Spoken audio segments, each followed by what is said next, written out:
Boa noite a todos, sejam todos bem-vindos. Aí no dia 25 de outubro, são 22 horas e 3 minutos. Hoje, companheiros, nós vamos ter o companheiro Watanabe, né, que foi o convite que nós divulgamos, discutindo a crise hídrica no Brasil e no mundo. Nós procuramos uma imagem no Google, né, que representasse essa crise hídrica. São Paulo, Água Rasa, distrito 4.563. E o público-alvo dessa reunião, porque nós vamos ter uma outra reunião com o mesmo tema, o público-alvo é os jovens empreendedores, pessoas que irão colocar em prática. Então, depois, também como está sendo transmitido e gravado, vocês podem compartilhar aí com os jovens dos seus distritos, seus clubes. Essas são algumas das unidades do nosso grupo. Eles não falam, eles não mandam áudio, eles não mandam mensagem, mas eles sabem de tudo o que acontece no grupo. Eles participam quietinhos. Eles também são um dos nossos. O nível médio de água dos principais reservatórios do país não chega a 20%. O nível dos reservatórios abaixo de 20% é um alerta.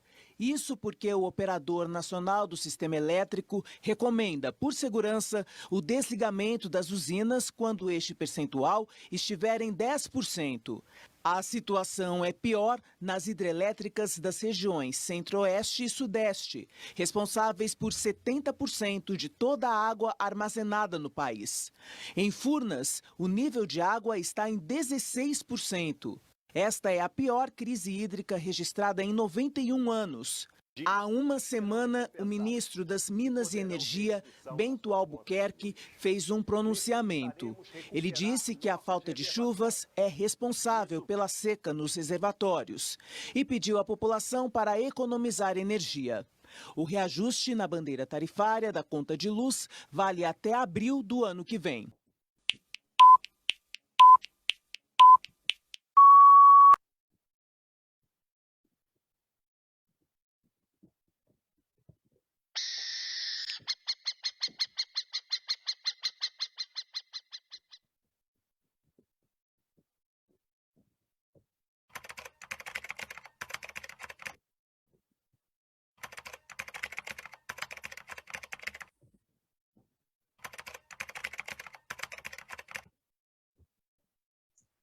Então, Watanabe, a gente agradece por mais essa oportunidade que você está nos dando, né? De falar sobre um tema tão relevante. São diversas palestras que você já veio aqui no Corujão, nos presenteou, né, com o seu conhecimento.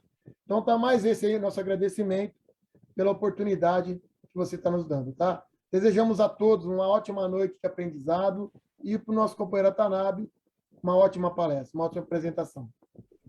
Por você a palavra, Watanabe, fica à vontade. Obrigado, boa noite a todos. Saudade de vocês. Estou com muitas atividades, trabalhando feito um doido. Você sabe que eu moro em São Paulo, mas trabalho em Campinas.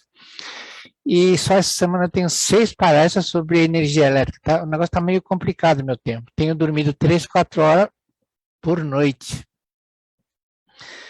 Eu quero dar uma saudação especial ao companheiro Valdomiro. Valdomiro é lá de Tucuruí. Eu conheci essa região quando só tinha mato. Em 1975, só tinha mato aí. Saudade de Tucuruí. Eu vou compartilhar aqui a tela. O tema recurso hídrico é muito amplo. Então, eu dividi em 2 etapas. A de hoje é mais voltada para jovens, né, estudante, e para empreendedores, pessoas que costumam colocar em prática, pessoas que gostam de fazer aquelas campanhas, plante, abrace o rio, vamos recolher o lixo da praia, pessoal do Interact, Rotaract, esse pessoal mais ativo. E lá no dia 19, né, se não me engano, de novembro, vai ser a outra parte, que é mais voltada para formadores de opinião. Então, professores de escola, professores de universidade e dirigentes de Rotary. Então, são abordagens diferentes. Então, temas do tipo do programa Preserve o Planeta Terra, por exemplo, né, do Paulo Viriato, isso eu vou abordar na próxima reunião. tá?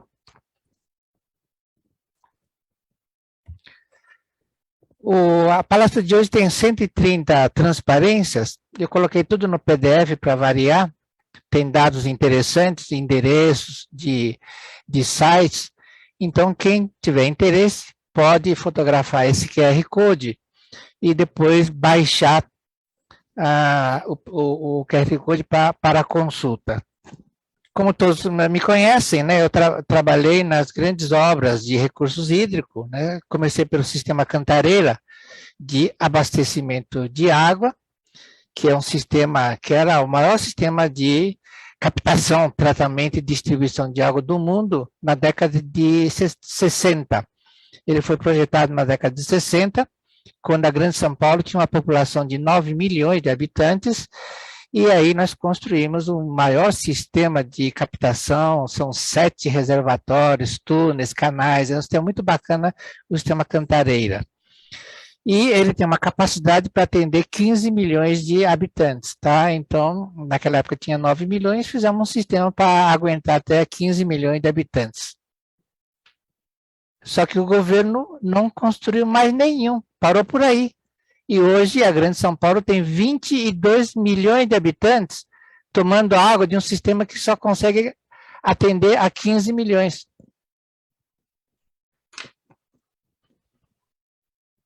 Então vamos discutir a crise hídrica no Brasil e no mundo. Então a gente tem visto muitos jovens, né, principalmente jovens, né, tem muito interesse de preservação do meio ambiente, de plantar árvore. Então, temos aí milhares de iniciativas, mas são iniciativas de pouca eficácia, porque, na verdade, quem causa grande poluição, devastação dos recursos hídricos da nossa floresta, não somos nós os habitantes, tá? São as grandes indústrias, são o sistema de transporte, que é tudo movido a diesel, então são esses os grandes poluidores.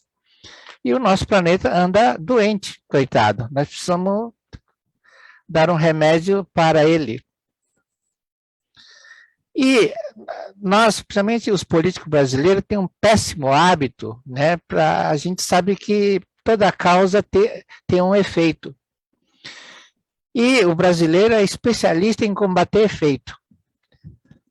Então, quando a pessoa está com febre, bota gelo aí na testa, bota gelo, entendeu? Mas não resolve nada de combater o efeito.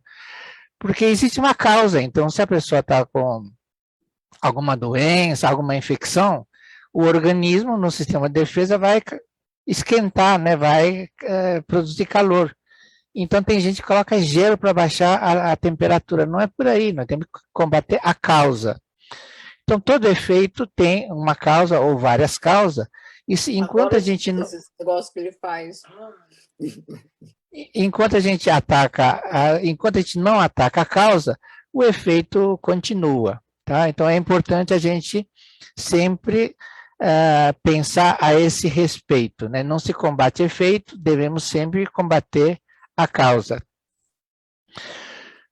Uma das coisas de muito errado que existe são certos raciocínios equivocados, conceitos arcaicos, né?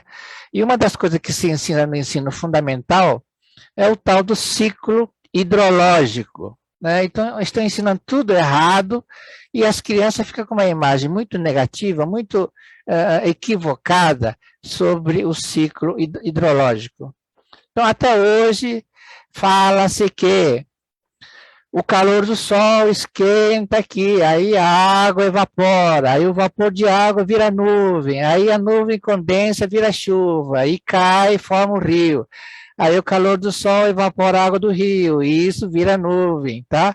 Isso é um conceito ultrapassado, arcaico e totalmente equivocado do ciclo hidrológico. Enquanto a gente fica nesse pensamento, a gente não consegue resolver o problema do planeta Terra.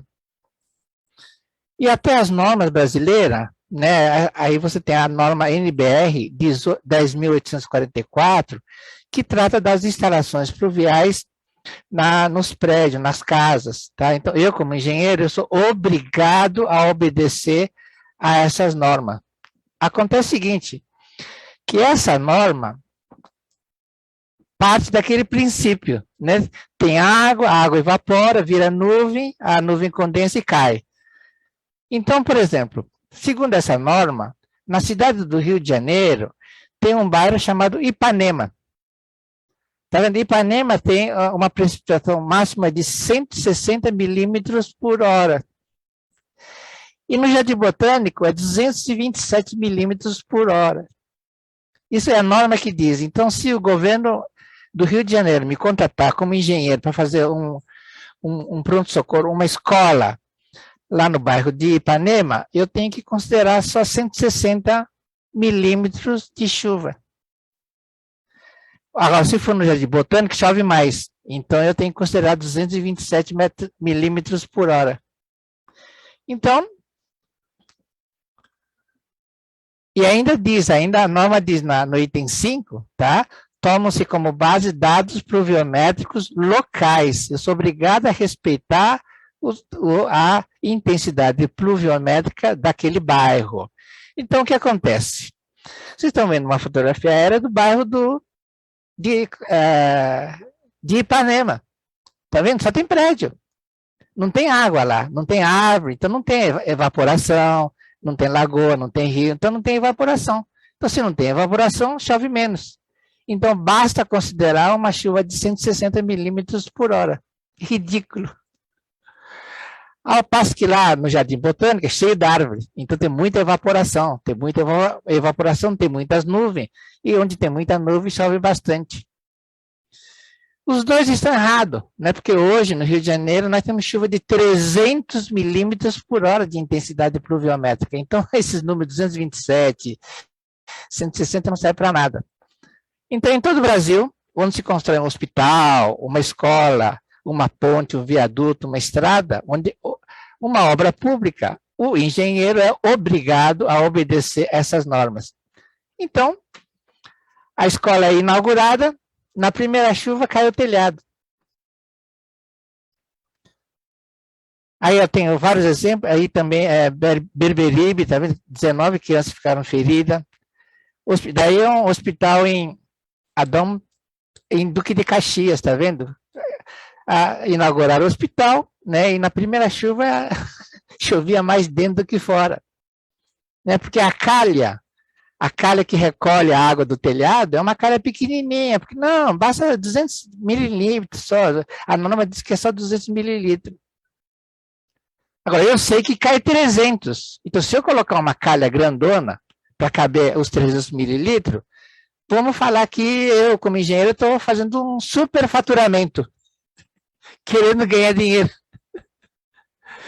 Então, eu não posso fazer isso. Então, uma das causas, né, desses problemas de inundação e tudo mais é essa norma. Para entender melhor essa tragédia da chuva, nós temos aqui no Direto na Redação o engenheiro civil Roberto Atanassio. Está aparecendo o vídeo aí? Especialista em hidrologia, o fluxo das águas. Boa tarde, senhor Roberto.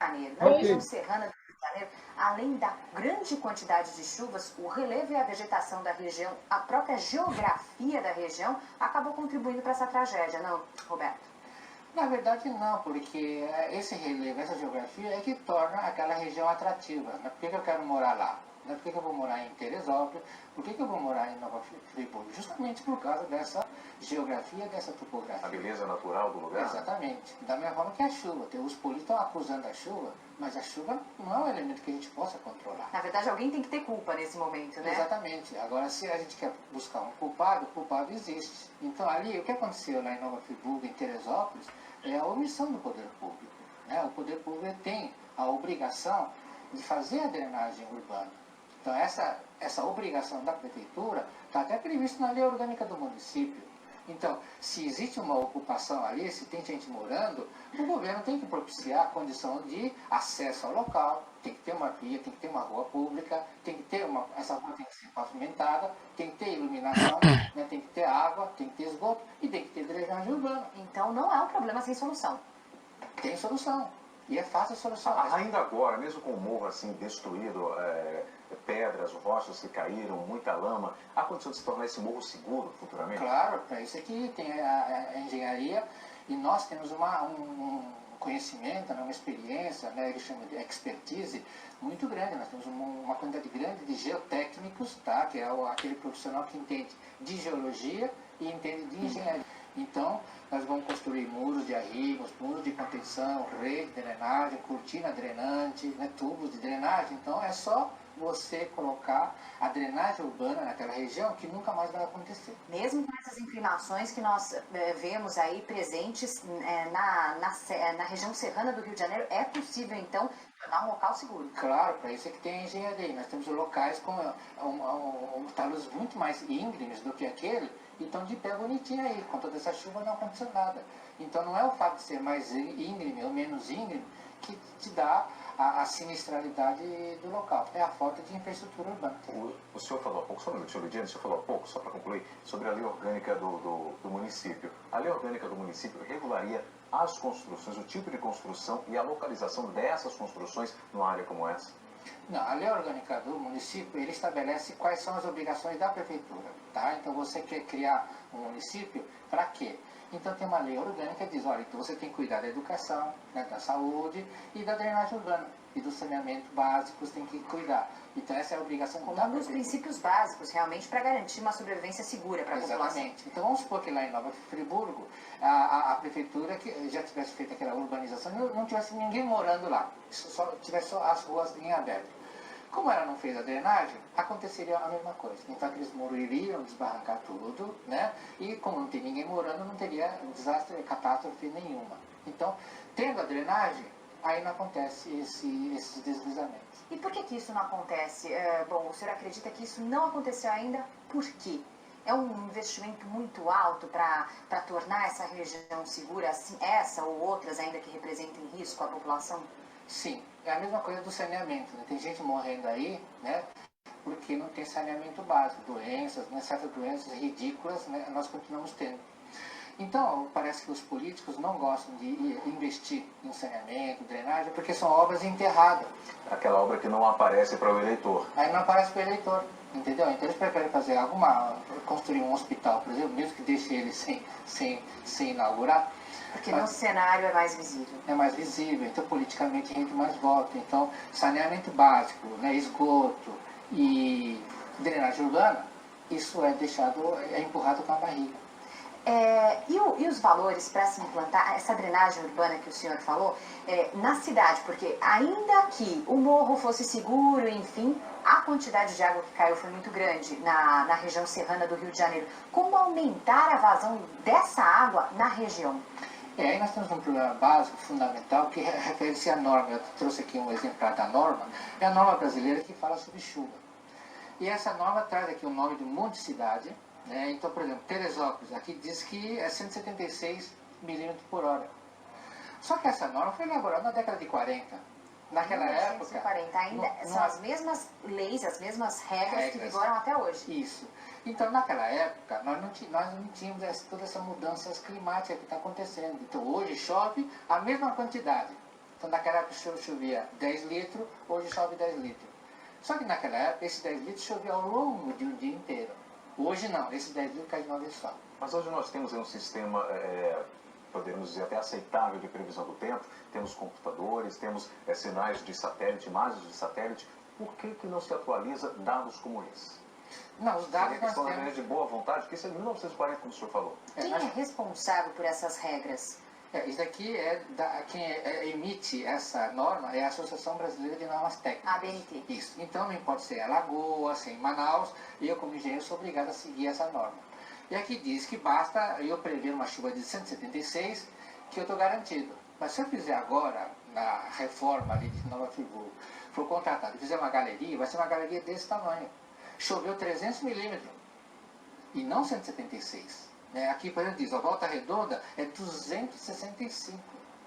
Então, essa norma tem que ser urgentemente atualizada, porque se eu for contratado pela prefeitura, eu vou ser obrigado a seguir aqui, porque se eu fizer uma obra como deveria, eu vou me dar faturamento. E aí criando referências próprias. Esse é o grande problema, já que essas normas vigoram desde 1940, quando não se falava de El Niño, Laninha, esses efeitos climáticos todos, ninguém parou ainda para revisar e atualizar todos esses dados. É difícil você falar se perguntando quem é o responsável. Então nós temos aí vários institutos, né? Você tem o Ministério da Agricultura, que tem vários radares meteorológicos, você tem o INPE, né? E aí você tem um monte de pessoas que querem ser o pai da criança. Então aí quem é que vai ter condição de chamar todos esses especialistas? Todos os setores envolvidos, no caso de uma construção civil ou de obras públicas, engenheiro, né? geólogo e todo esse pessoal, né, de chuva e tudo mais. Você tem que reunir esse pessoal, fazer uma convocação nacional para dizer, gente, vamos bater o martelo em termos de chuva. Qual é a chuva que a gente tem que levar em consideração para projetar uma ponte numa estrada, né, um bueiro numa cidade ou um talude num barranco. Então tem que chamar todo mundo e aí só o governo federal tem condição de fazer essa convocação nacional. Fica aí o recado, então, para as autoridades que algo deve ser feito com bastante urgência. Obrigada pela participação do senhor Roberto Watanabe, engenheiro civil. Obrigada e boa tarde. Bom, outra coisa que se fala muito é no tal do aquecimento global. E aí, tem muita fake news nesse meio aí, sabe?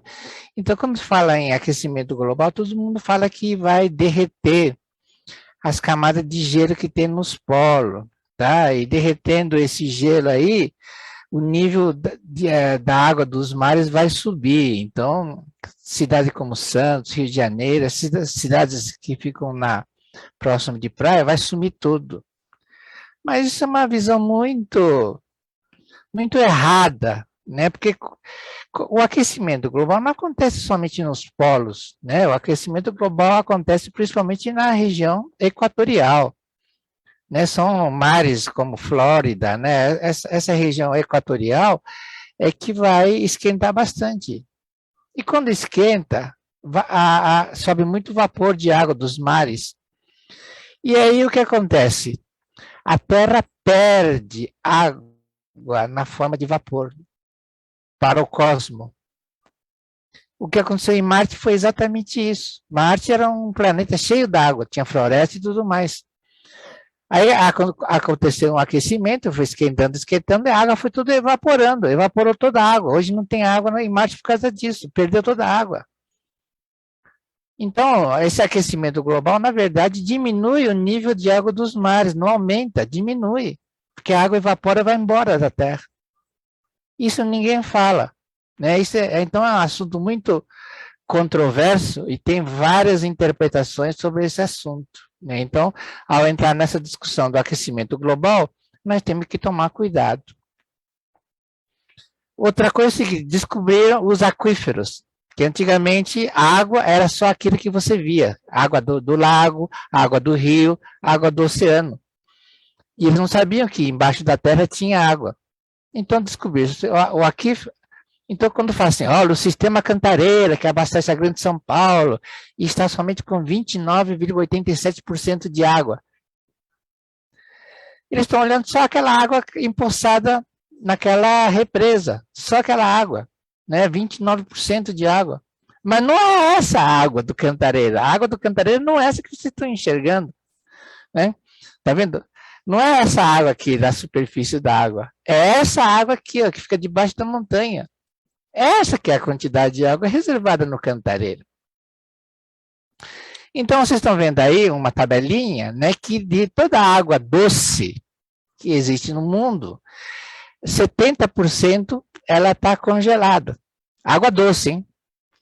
E 30% apenas fica líquido. E desses 30% de líquido, 98% é subterrâneo, fica nos aquíferos. E somente 0,9% fica na superfície. É muito pouco a água que fica na superfície, água doce, né? Olha aí a tabelinha. Na superfície fica 0,9% da água do mundo. Então, quando você olha uma paisagem como essa, lá nas nuvens fica 0,4%. Na represa, 0,9%. Tá vendo? Nas nuvens fica metade da água que tem na superfície. E dentro das montanhas fica 98%. A grande quantidade de água armazenada fica dentro das montanhas. Fica no subsolo, debaixo da terra. Então, tem uma lei, né, que protege os aquíferos. Então, eu não posso construir próximo de um rio. Eu tenho que manter uma certa distância. Então, existia uma lei chamada 4.771, de 1965. E lá dizia, olha, um rio que tem 150 metros, você só pode construir a uma distância de 100 metros. Eu não posso construir nada na margem do rio. Aí essa lei foi revogada e substituída pela 7.511. Depois 7.813, que aumentou 100 para 200 metros. E atualmente está em vigor a lei 12.651, que diz que da margem do rio, um rio como Paraíba, que tem 150 metros de largura, eu não posso construir nada da margem a uma distância de 200 metros. Nada significa nem estrada, nem rodovia, nem cabine telefônica, nada. É isso que diz a lei. Só que essa lei 12.651, né, que foi promulgada no dia 25 de maio de 2012, o artigo 4º diz o seguinte: no caso de áreas urbanas, assim entendidas, compreendidas no perímetros urbanos, definidos por lei municipal, e nas regiões metropolitana e aglomerações urbanas, observar-se-á o disposto nos respectivos planos diretores de leis municipais de uso do solo. Então, nós temos uma lei que foi muito elogiada lá em 2012, quando foi lançada pelo mundo inteiro. Finalmente o Brasil vai proteger as margens dos rios e das lagoas. Imagina a Lagoa Rodrigo de Freitas. Eu tenho que deixar 500 metros da beira da lagoa, eu não posso construir nada. Está cheio de prédio. Está cheio de prédio, gente. Ainda tem uma estradinha ali, tem até ciclovia pavimentada, impermeabilizando o solo. Isso é ridículo. Porque a lei não se aplica nem em áreas urbanas. Faz uma lei e criam exceções. Então, você vê, os governos municipais, cabe ao governo municipal essa organização das margens do rio. Só que o governo municipal é muito fraco, e cede facilmente à especulação imobiliária. Então, você vê cidades, o prédio é construído ali quase dentro do rio. Olha, dentro do rio estou construindo. Aqui, por exemplo, está vendo? Olha, esses prédios aqui estão dentro do rio. O rio é tudo isso daqui. Olha esse outro desenho pequenininho aqui de Resende, por exemplo, está vendo? Tem um prédio enorme, dentro do rio. Olha como o rio fica estrangulado aqui. Então, fazem lei, o mundo todo elogia, porque a lei é muito inteligente, mas tem exceções. Outro problema do recurso hídrico são os lixões. Os lixões, ele produz um churume, né, um caldo preto, que contamina todo o lençol freático. Então, esse tipo de coisa, tá vendo? Constrói favela dentro do rio. Está tudo errado, sabe? A prefeitura existe para impedir esse tipo de coisa. Então, esses lixões são os elementos que poluem violentamente o recurso hídrico subterrâneo. Aí, no dia 15 de julho do ano passado, do ano 2020, foi emitido o novo Marco Legal Regulatório do Saneamento Básico do Brasil. Fizeram uma grande festa, finalmente a universalização do serviço de saneamento básico, que é água, esgoto e lixo, até o ano 2033. Olha que beleza! Nós estamos no ano 2021, né? Daqui 12 anos, né, todas as cidades do Brasil terão água pública, abastecimento público, esgoto, coleta de esgoto, águas pluviais e coleta de lixo. Que maravilha, né? Essa lei aí. Então, tem um prazo, né? Que é até o ano 2033. Muito bem. Finalmente, o novo marco legal regulatório do saneamento básico do Brasil. Mas, eu não aguento. Eu já vi esse filme. No dia 2 de agosto de 2010, a Lei 12.305, e estabelece um novo marco regulatório do saneamento básico do Brasil. E no artigo 54 diz o seguinte: a disposição final ambientalmente adequada dos rejeitos deverá ser implantada até o dia 31 de dezembro de 2020.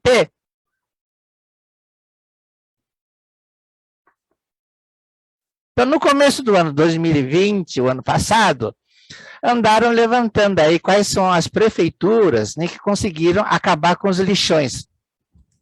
São mais de 5.000 prefeituras que tem no Brasil, levantaram todas as prefeituras. Tem lixão aí? Ah, infelizmente ainda tem.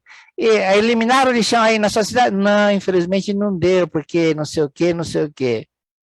Bom, depois desse levantamento, descobriram que nenhuma cidade brasileira conseguiu eliminar os lixões, nem São Paulo, que é a cidade mais rica do Brasil, nem São Paulo conseguiu eliminar com os lixões. Mas o prazo é dia 31 de dezembro de 2020. Então, todos os prefeitos serão presos, porque isso é lei federal.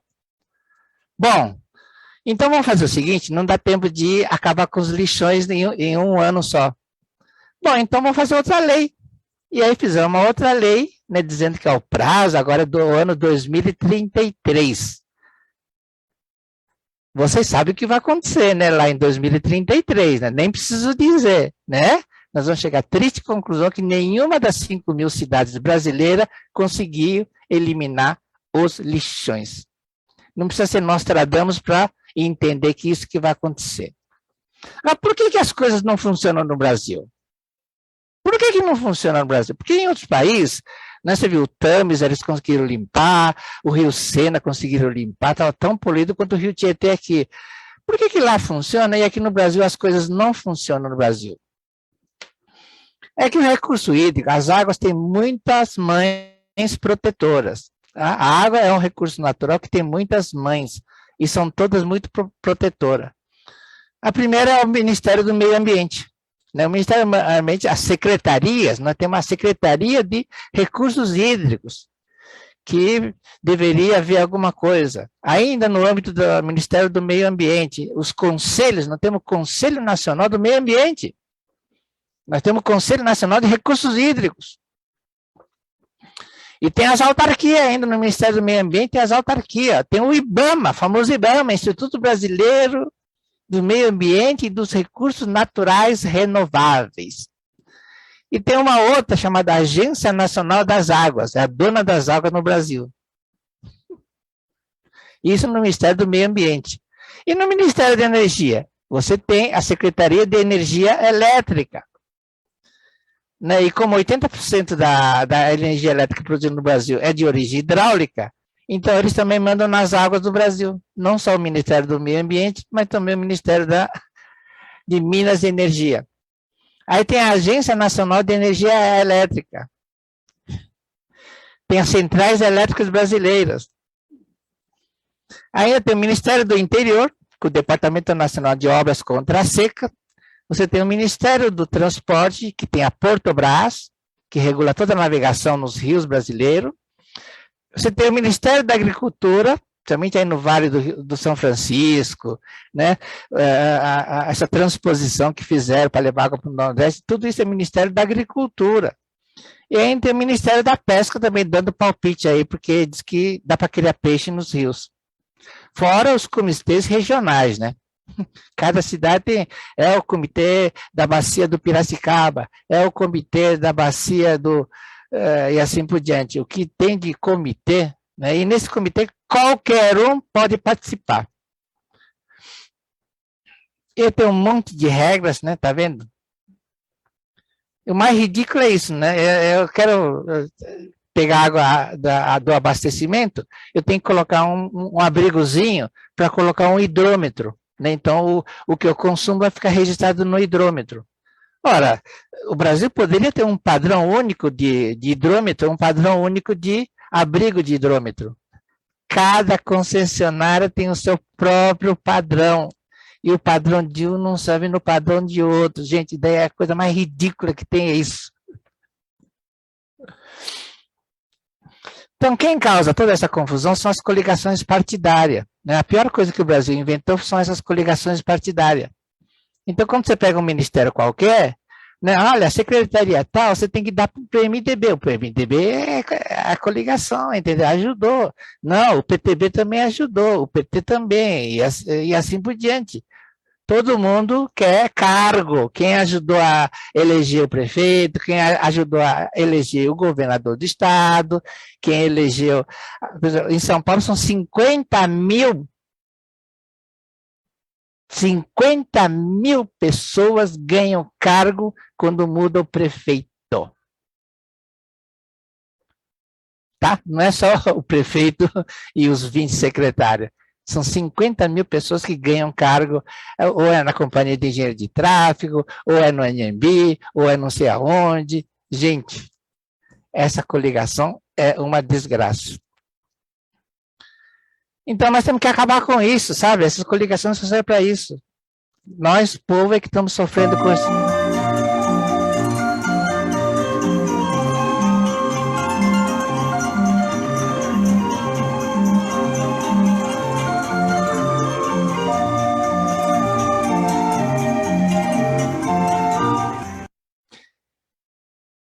Bom, mas de qual água que nós estamos falando? Nós temos muitos tipos de água, né? É a água de beber, água de abastecimento, aquela água que, né, o sistema Cantareira, por exemplo, tem que captar, tratar e distribuir. É a água que usamos para cozinhar. É a água que usamos para higiene pessoal. A água que a gente usa para lavar o objeto, lavar o quintal. É a água que a gente usa para lavar as ruas. Eu sabia que toda a prefeitura é obrigada a lavar as ruas pavimentadas uma vez por semana. Garanto que tem muita gente que nunca viu passar um caminhão-pipa lavando a calçada na frente da sua casa. Água para irrigar os jardins, né? O único lugar que eu sei que regam bem os jardins é lá em Brasília, né? Água que jorra nas fontes públicas, né? Em Minas Gerais está cheio de fontes de águas minerais. Água para a prática de esporte, água para a recreação, é muita água. Vocês já repararam quanta água se gasta numa lavanderia de um hotel? Aquela lençol, fronha, toda aquela roupa de cama é lavada com água quente, gente. E para enxaguar aquilo lá, vai milhares de litros para enxaguar todo aquele material dos hotéis. Cidade como Rio de Janeiro gasta uma fábula de água para lavar lençóis e fronha nos hotéis. É uma cidade turística. E o hospital, cidade de São Paulo aqui, por exemplo, você vai na Avenida Paulista, tem 18 hospitais. Imagine quanta água que eles gastam, porque aí os lençóis estão infectados, né? Eram lençóis onde dormia gente doente. Então eles lavam com água, com vapor quente eles lavam. Então imagine quanta água que esses caras gastam. Água para piscicultura, hoje está muito em moda, né? Peixe do rio. Nós estamos comendo muito peixe do rio hoje, tilápia, né? Tilápia ele chama de St. Peter. São tudo peixe cultivado, principalmente aí na região aí do Rio São Francisco, aí no Nordeste se cria muito peixe nesses rios. É água que a gente usa no transporte. Você viu, no Rio Tietê está proibido o transporte, porque tem tão pouca água no Rio Tietê que as chatas estão enroscando nos bancos de areia. Água para o turismo? Turismo é lá aí na região do Mato Grosso do Sul, né? Água para produção de eletricidade, aí está Itaipu. Água para produção de alimento, Ministério da Agricultura, Irrigação. São muitas as necessidades de água pelo ser humano. Uma coisa que é pouco divulgado, né, as escolas tinham que ter a obrigação de explicar isso, é a pegada hídrica.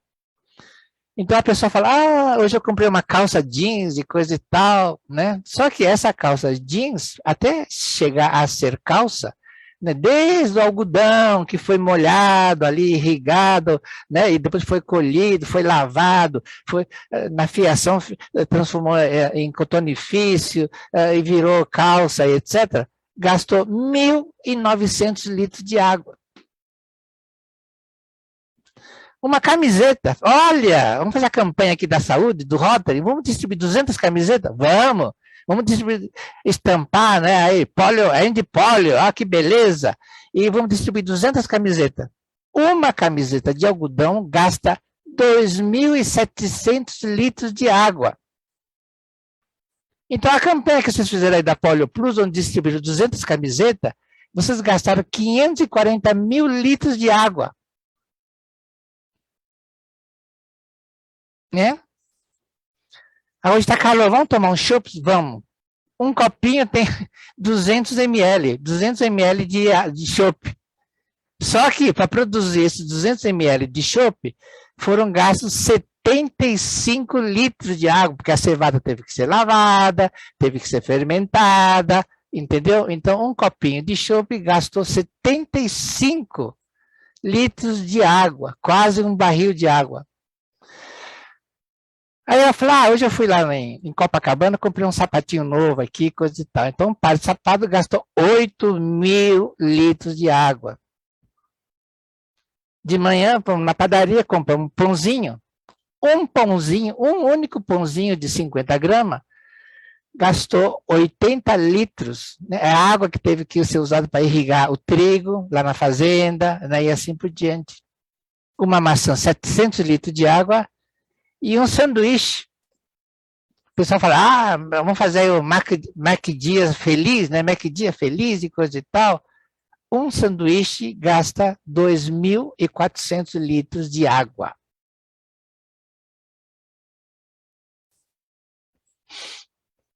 Até o notebook, tá vendo? O notebook gasta 31 mil litros de água. Então, gente, eu estou com sede, vou lá na cozinha, na copa, e bebo lá um copo de 200 ml de água.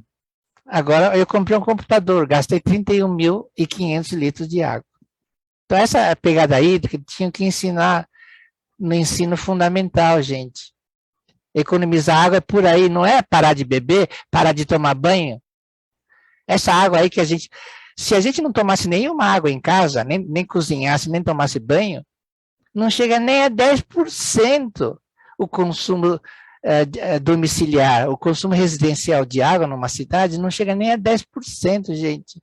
Então não é, fecha a torneira enquanto está barbeando, e não sei o quê.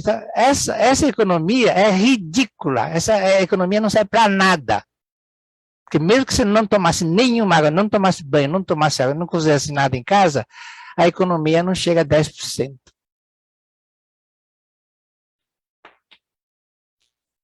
Existe alguma campanha para reduzir ou racionalizar o consumo de detergente e shampoo?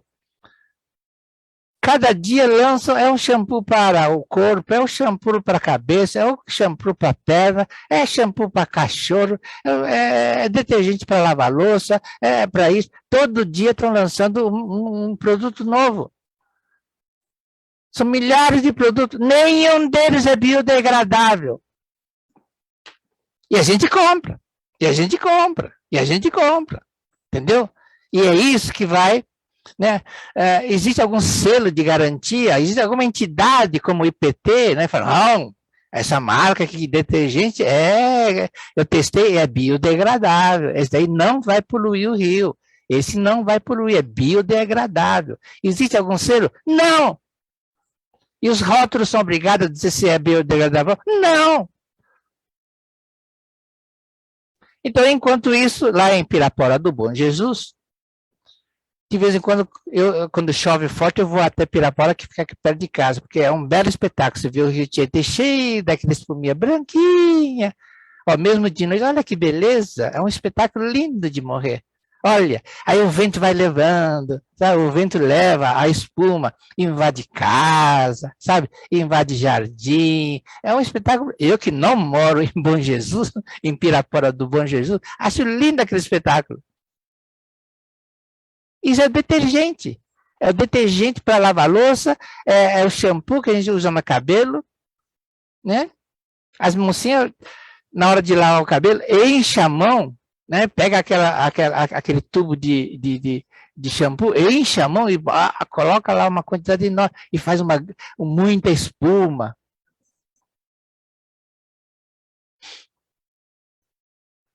Então, hoje, em vez daquele negócio, evapora, vira nuvem, nuvem vira chuva, chuva, o calor esquenta, vira nuvem.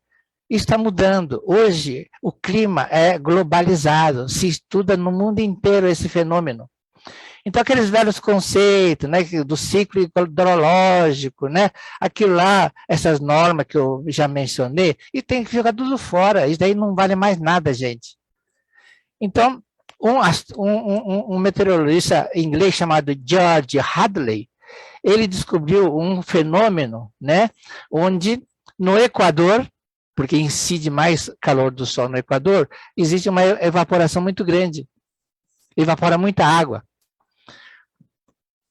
E essa água que evapora no Equador sobe e desce, vem descendo. Tá? Vem descendo e vai cair em São Paulo, em Minas Gerais. Então, eles descobriram que acontece o seguinte: da onde que vem a água que está chovendo? Nesse instante está chovendo aqui em São Paulo. Da onde que está chegando essa água? Vem do deserto de Saara. O Saara é deserto porque toda água que cai lá evapora na mesma hora. Vira nuvem. E como a Terra fica girando, aquela nuvem vem andando. E aí, ao longo do Oceano Atlântico, existe uma evaporação muito grande. Muita água, muita água, muita água evapora. E essa água cai na Amazônia, uma boa parte cai na Amazônia. A Amazônia não produz nuvem, só recebe água, que vai virar Rio Tapajós, Rio Madeira, né, Rio Tocantins e o Rio Amazonas. Mais cai água do que evapora. Aí sobra um pouquinho de água, essa água bate ali nos Andes, começa a descer, e vem descer aqui, conforme o ano, vai mais para o Rio Grande do Sul, Santa Catarina, conforme o ano vem aqui Paraná, São Paulo, e conforme o ano vai para Minas Gerais e Bahia. A cada 9 anos, ele fica oscilando. Agora vai mais para o norte, mais para Minas Gerais, mais para Bahia. Já o ano que vem começa a descer, começa a descer. A cada giro da Terra, em redor do Sol, vai variando essa posição. Então, nós temos ano seco, né? No ano seco, vocês estão vendo aí no desenho, no lado esquerdo, está vendo? A chuva que vem lá do Saara e do Oceano Atlântico, que não conseguiu cair na Amazônia, ele vai cair em cima do estado de Minas Gerais. Goiás, Minas Gerais. E no ano chuvoso, essa mesma água que vem lá do Saara, do Oceano Atlântico, vai cair em cima do Paraná, Santa Catarina. Então, esse ano não está chovendo aqui no Sudeste. Nós temos um ano seco aqui no Nordeste, no Sudeste. Está chovendo tudo lá para cima. Na Amazônia está chovendo adoidado, todo dia. O Rio Negro, Manaus está inundado, todo dia. E aí falam crise hídrica, está cheio de água. Só que a água está caindo lá no norte agora. Mas daqui 2 anos ela vai começar a voltar a cair aqui para baixo. E tem o fenômeno do El Niño também. O El Niño também tem uma ciclicidade de 7 anos. A cada 7 anos, a água do Oceano Pacífico, ela fica oscilando assim.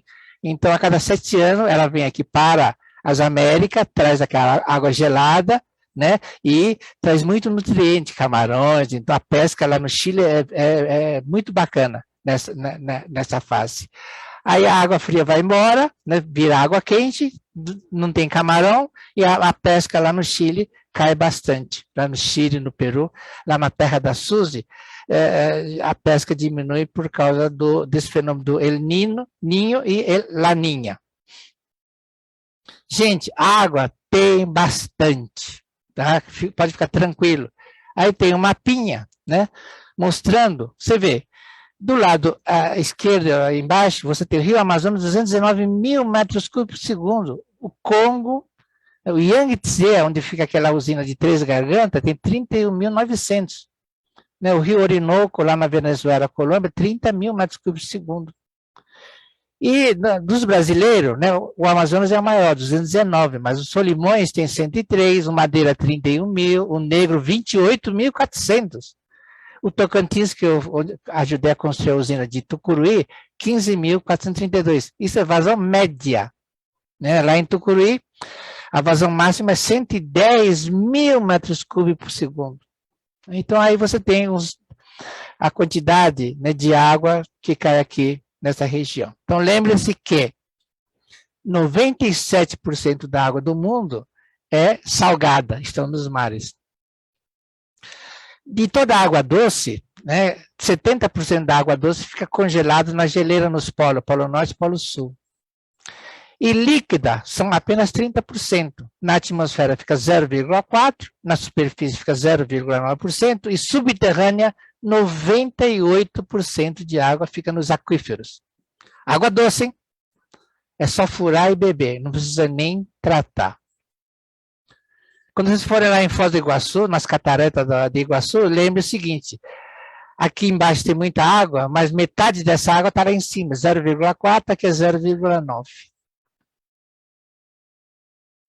Eu estou fazendo a minha parte como engenheiro que trabalhei nessas obras hidráulicas, Sistema Cantareira, né, Itaipu, Tucuruí, né, essas obras que mexem com muito volume d'água, estou utilizando a minha experiência. E como rotariano, né, eu estou fazendo o meu trabalho dentro da minha classificação. Né? Meu trabalho no Rotary é de engenharia civil. Não me chame para carregar a caixa de cerveja numa campanha aí beneficente, que eu não vou. Tá? Agora, se for para fazer um trabalho de engenharia, pode me chamar que estou à disposição do Rotary. Então, eu tenho contribuído muito com associações de engenheiros, associação de arquitetos, o Conselho de Arquitetura do Brasil, a CAL, né, já me vira e mexe está me contratando para fazer alguma parada. Eu já fiz aí uma palestra lá na Câmara Municipal de Lorena, um evento, seminário sobre recurso hídrico do Rio Paraíba. Né? Também estive aí, a pedido do ex-distrito 4.600, estive aí em Porto Real, num seminário distrital de recursos hídricos e saneamento. Aí aproveitei lá em Porto Real, eu fiz a coleta de água do Rio Paraíba, tá certo? E também eu estive lá na Lagoa dos Patos, lá em São Lourenço do Sul, né? Eu fiz um trabalho para a Associação Beneficente dos Rotarianos do Distrito 4.680, um trabalho de engenharia, tá? Um laudo de estudo de engenharia, e no ano 2013 fiz a coleta de água da Lagoa dos Patos, né? Tá aí um exemplo, tá? Isso foi em 2013, e aí estão vendo uma fotografia aérea da Lagoa dos Patos totalmente, ela vai sumir, tá? Vai sumir, porque o que se leva de terra e areia não está escrito. Então estão matando a Lagoa dos Patos e ninguém está falando nada, porque terra e areia não é poluente, né? Não é a indústria que está poluindo, não é residente que está jogando a merda lá. Então, eles não fazem nada. Então, de onde que vem todos esses sedimentos? As ruas, né, na parte alta, lá do Taquari, etc., na região montanhosa lá de Bento Gonçalves e coisa e tal, as ruas não são pavimentadas. Choveu, essa terra vai parar tudo na Lagoa dos Patos, está soterrando. As barrancas de rio não são tratadas, tá vendo? As prefeituras não cuidam disso. Adivinha onde que vai essa poeirinha? Tem uma estradinha vicinal que não é asfaltada. Aí levanta uma poeira desgraçada. Aí chove, leva essa poeirinha para onde? Para a Lagoa dos Patos. E a boiada? Né? A boiada tem que tirar de um passo e levar para outro. Levanta uma poeira desgraçada. Isso acontece aí no Mato Grosso. Acontece muito essas viagens das manadas. E levanta uma poeira desgraçada. Essa poeira, a chuva leva tudo para as lagoas e para os rios. E ninguém fala nada. Tá? Então, acabando com os recursos hídricos, porque isso não é poluição, entendeu? Olha que pouca vergonha a imagem do satélite. Lagoa dos Patos, né? Daqui a alguns anos não vai existir mais. E também no Rotary, né? Então, na revista Brasil Rotary, está aí um artigo meu, né? Que eles chamaram um voluntário em defesa da água. Então, da minha parte, estou tentando fazer o que está ao meu alcance. E hoje, né, imaginando que tenha muito jovem que pode se interessar pela palestra de hoje, que é mais voltada para empreendedores e pessoas que querem fazer alguma coisa, eu trago a sugestão de 2 projetos, tá? Bom dia, pessoal. Bom dia. Meu nome é Roberto Caricatura, que é um desenho de gozação. Né? Então, veja só, no desenho de gozação, você tem a parede aqui, e aqui tem uma torneirinha de água para beber. Então, a aluna, aqui da Otelo Franco, a aluna do Otelo Franco está lá com um copinho, pegando água lá da torneira. E ela nem sabe da onde está vindo aquela água, porque ela não está enxergando o que está do lado de lá da parede. Né? Então ela foi lá, torneirinha aberta também, está pegando aquela água, não sabe de onde vem. Né? E aqui na gozação, o que eu coloquei? Do lado de lá do muro, tem uma pessoa, que está uma caixa de água mineral, e está colocando lá, com a garrafinha, está colocando a água mineral lá. É Amazonas ou Amazônia? Amazônia. Olha quanta água tem aqui.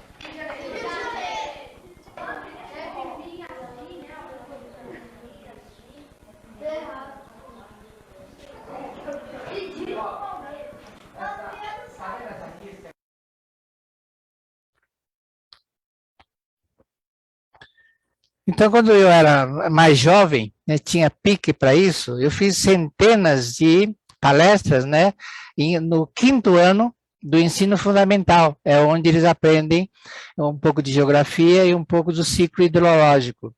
Então, eu fiz centenas de palestras nas escolas aqui da região aqui do Tatuapé sobre a água, se as crianças lá, os alunos, tinham noção de onde que vem a água. Então, eu estou apresentando nessa noite 2 sugestões. Projeto 1, Interact em campo, e projeto 2, Rotaract em campo. Como é que é isso?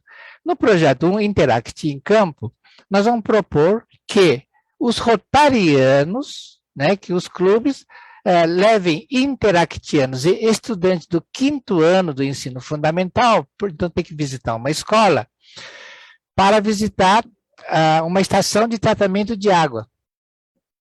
E depois uma estação de tratamento de esgoto. Né? Deve ter na sua cidade as 2 estações. Né? Aqui em São Paulo, estação de tratamento de água, nós temos umas 15. E tratamento de esgoto, nós temos umas 12 estações aqui na cidade de São Paulo. Então, o pessoal jovem, né, com 12, 13 anos de idade, eles vão poderão conhecer a fonte de captação de água, né? Ela é captada numa represa, num açude, num reservatório, numa lagoa ou diretamente no rio. O que é uma adutora, né? O que é uma grade, o que é uma bomba, tubulação, os canais, os profissionais envolvidos na operação de sistema de captação de água, o que é uma estação de tratamento de água, qual é o método, que é um método químico, é um método físico, é um método bacteriológico, que método de tratamento é utilizado naquela estação de tratamento de água, quais são os filtros de qualidade, né, para controle, como é que é feita a distribuição, né, caixa d'água. Nos Estados Unidos é proibido ter caixa d'água nas casas, porque a caixa d'água é onde a água fica acumulada e você fica bebendo água podre. Tá? Lá é proibido ter caixa d'água. E também recomendações, né, sobre higiene, economia de água, né, e bons hábitos. Então, eu sugiro que seja feito no mês de março, é quando tem o Dia Mundial da Água. E aí, né, os 12, 13, ele podia ter uma espécie de guardião da água, podia inventar alguma brincadeira, alguma disputa nesse sentido, né, distribuir umas camisetas e coisa e tal, para que essas crianças, no trajeto com a escola, eles vão ver lá que a rua tem um vazamento de água na rua. Então, o que eles poderiam fazer? Eles falam para quem? Para os pais? Falam para os professores? Falam para um padeiro? Para quem que eles falam?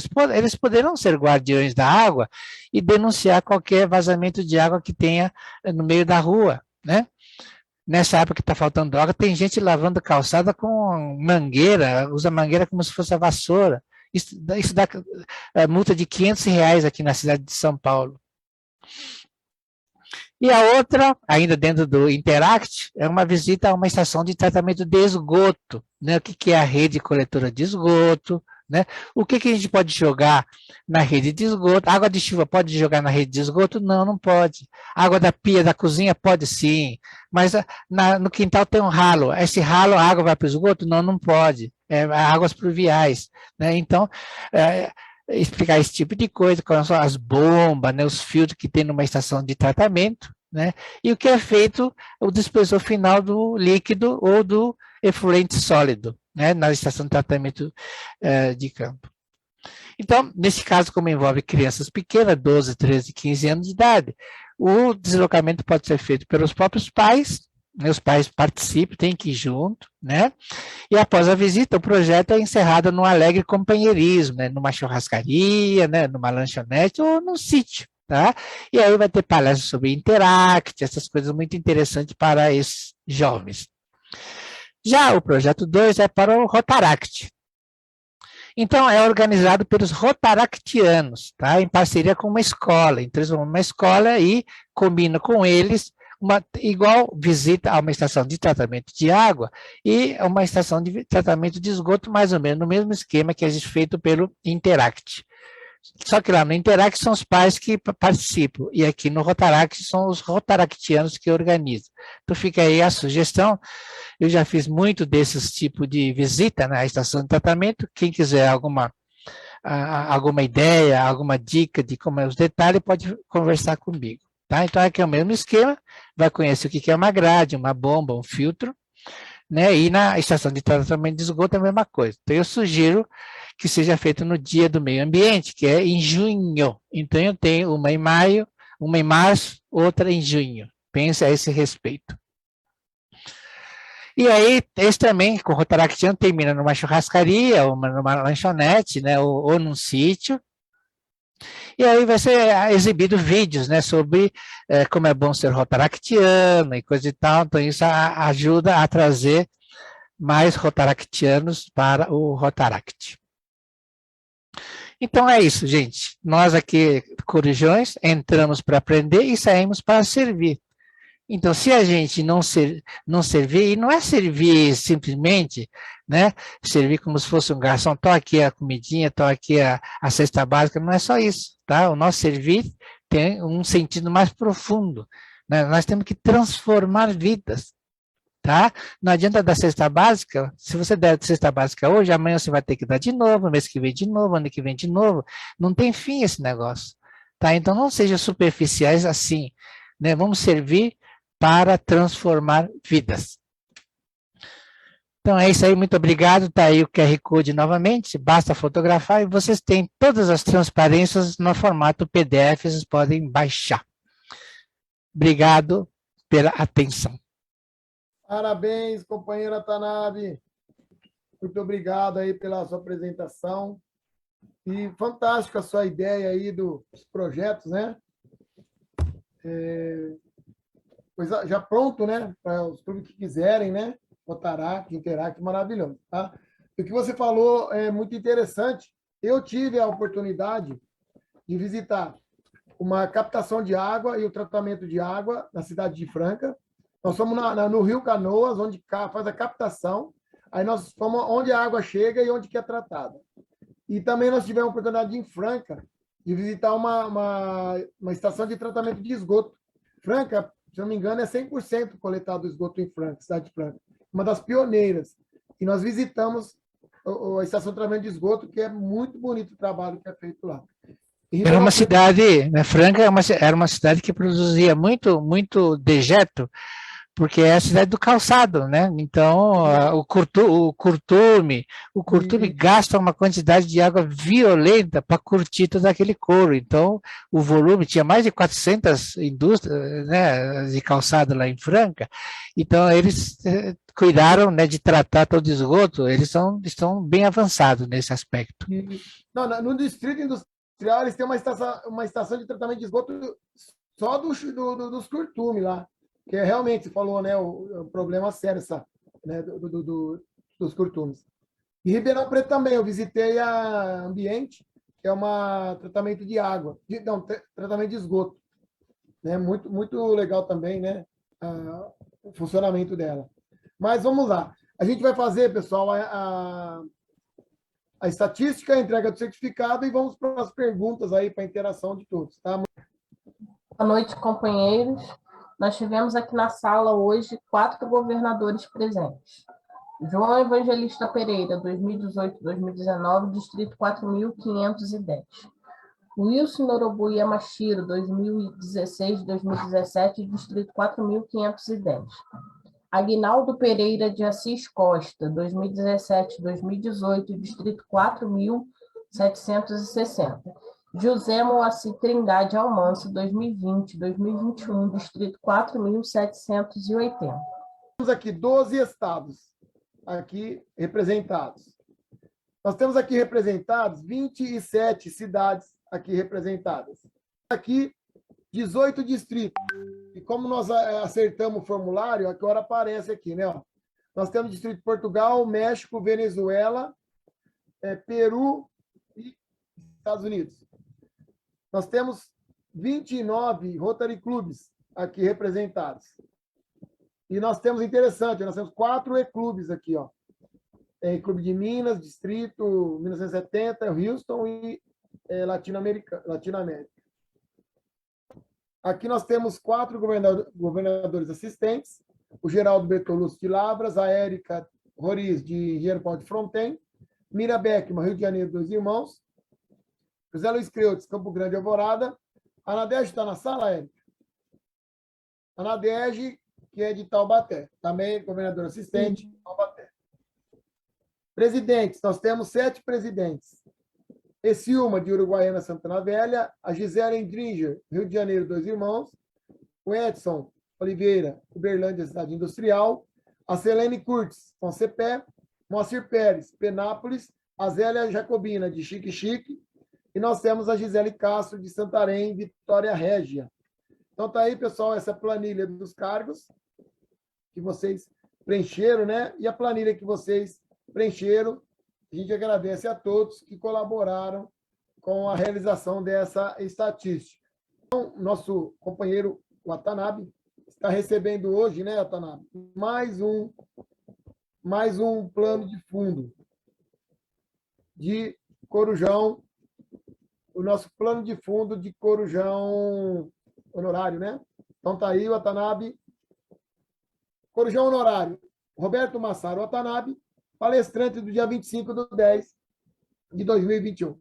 Tá? Parabéns aí, mais um plano de fundo como Corujão honorário.